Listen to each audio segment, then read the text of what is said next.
Hello everyone, আসসালামু আলাইকুম। কেমন আছো সবাই? আশা করি আল্লাহর রহমতে সবাই ভালো আছো।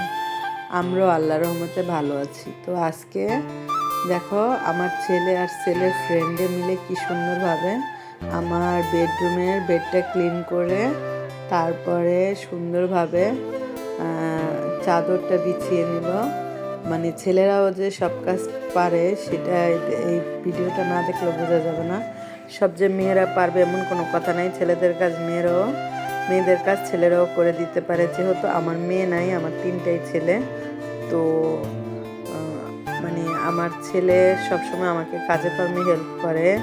ও আমাকে অনেক হেল্প করে, ডিম পোস্ট করে এনে দিবে, সব কিছুই করে দেয়।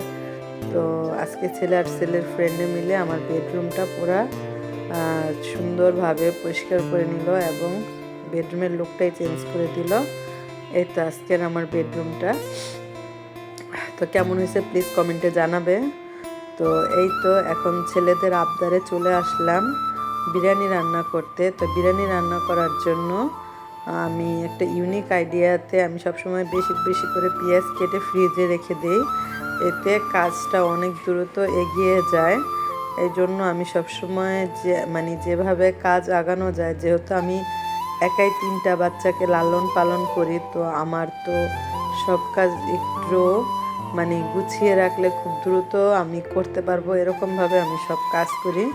দেন এই তো আমি পেঁয়াজ দিয়ে তারপর ডিপে রাখা সিমি মটরগুলি ছিল সেগুলো আমি দিয়ে দিলাম। তো দিয়ে এখন চুলায় আঁচে দিয়ে দিছি। দিয়ে দেওয়ার পর বরফটা গলে যাবে। তারপর আমি তেলের ভিতরে ভাজা ভাজা করব।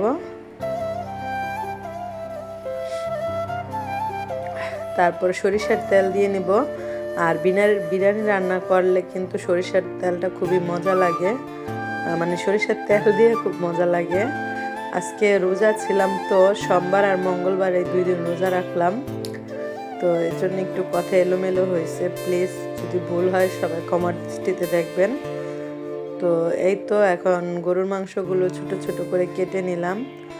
তো কেটে নেওয়ার পরে এটা দিয়ে দিলাম এবং আল্লাহর দেওয়া হাত দিয়ে, এই তো 2 হাত দিয়ে আমি কাঁচামরিচগুলো একটু ছিঁড়ে নিলাম। ছিঁড়ে নেওয়ার পর এখানে বাটা মশলা দিয়ে দিলাম। এখানে আমি দিছি আদা, রসুন আর জিরা বাটা, একটু আগে ব্লেন্ড করে নিয়েছিলাম। তো এখন এটা দিয়ে দিলাম। দিয়ে দেওয়ার পর মাংসটা সুন্দরভাবে এটার সাথে কষাই নেব। তো এই তো কষানোর জন্য কিছুক্ষণ প্রত্যেকটা মশলা জানিয়ে মাংসের ভিতরে ঢুকে, এজন্য অপেক্ষা করতে হবে। তো একটু পানি দিয়ে দিলাম। ঠিক আছে, পানিটা আমি তুই অলস হয়ে গেছি, এই জন্য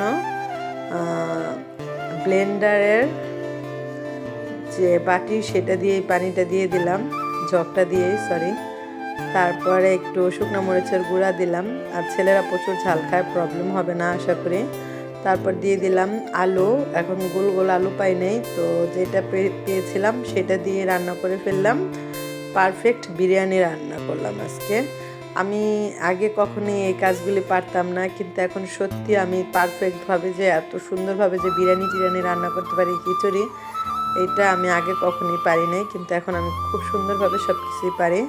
তো এই তো পোলার চাল দিয়ে দিলাম। আর এটার ভিতরে কিন্তু আমি রাঁধুনি বিরিয়ানি মশলাটাও দিয়ে দিচ্ছি।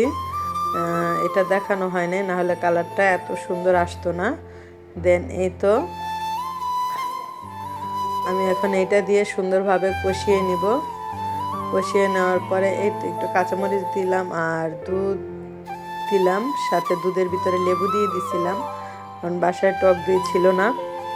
ইনস্ট্যান্ট কি করব, তো এই বুদ্ধিটাই মাথায় আসলো, তো এখন দিয়ে দিলাম। আর এই তো এখন এই পানির ভিতরে আমি চালটা কষিয়ে নিব।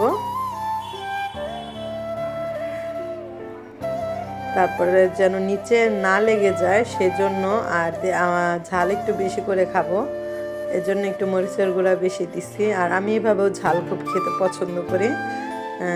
আর আমার ছেলেদেরও আমি শিখাইছি ঝাল খাওয়াটা।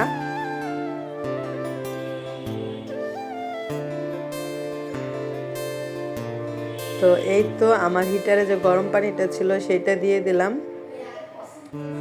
দিয়ে দেওয়ার পরে এই তো আমি এখন ঢেকে দিব।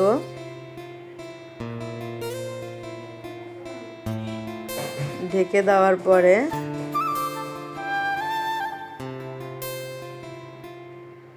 আর বিরিয়ানিটা কিন্তু এরকম হয় মানে অর্ধেক ফোটে, উপরের সাইড ফোটে না, আধা ফোটা থাকে। এই জন্য আমি সবসময় চেষ্টা করি যে পুরো পারফেক্ট বিরিয়ানি না হলে কিন্তু ভালো লাগে না, চাল চাল থাকলে।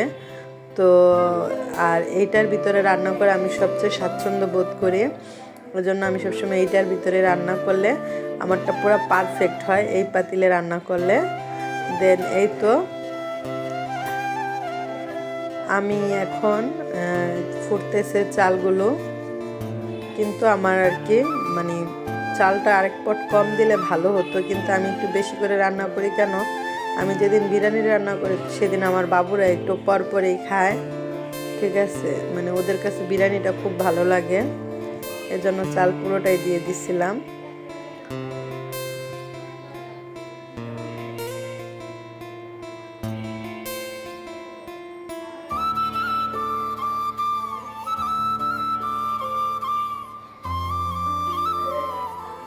এই যে দেখেন আমার বিরিয়ানিটা কিন্তু মোটামুটি হয়েছে, এখন পানি কমে গেছে। এখন এটা আমি দমে দিব। তো দমে দিব কিভাবে, মানে আগের একটা পুরনো তাওয়ার ভিতরে আমি কড়াইটা দিয়ে এখন অল্প করে দিয়ে দিলাম, কিন্তু চুলাটা বন্ধ হয়ে গেছিলো। তো আবার সুন্দরভাবে এই যে পারফেক্ট বিরিয়ানি হয়ে গেল, ছেলেরা খাচ্ছে। তো আজকে ভিডিওটা এই পর্যন্তই, অন্য কোনো ভিডিওতে আবার দেখা হবে। সবাই ভালো থাকবেন, সুস্থ থাকবেন। দেন আল্লাহ হাফেজ। আর আমার ভিডিওটা যদি ভালো লাগে প্লিজ লাইক এবং সাবস্ক্রাইব করবেন, please please please please please please.